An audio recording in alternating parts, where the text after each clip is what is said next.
Now, how about Twitter? You want to get to it, don't you? Yeah. Okay, so Elon Musk had a lot of time at the company. He spent 3 days there apparently looking at things. There is a clause called specific performance where they can force him to take it. And I don't know how he gets out of it. I don't know how he does not buy it. I mean, how they can't force him. Now, at 54.20. Yeah. Well, I guess maybe they could renegotiate something, but that's the contract's 54.20. And he agreed to that. And unless there's some sort of out-and-out fraud, which no one has found, to my understanding, no fraud found, he owns it. He owns it. And he's got to point to some fraud, some material adverse change, even in the period since he signed, of which there isn't any that I know of. And I think he's stuck. I think he's hung. I don't know. He's some of the tweets are at odd hours.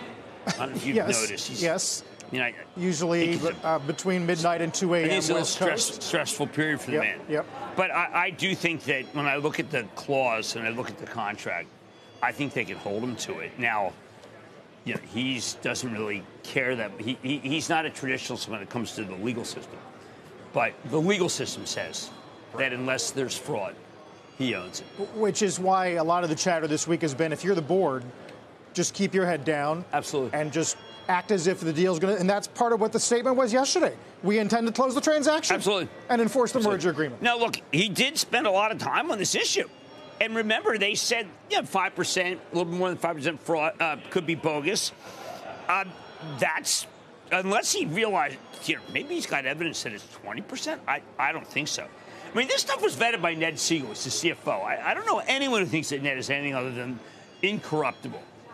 And I just don't hear anything from Musk which says that the numbers that Siegel gave him and the company gave him were fraudulent. Right. Well, especially since his original motivation apparently for the deal was to attack the bots. It wasn't an unfamiliar issue to him.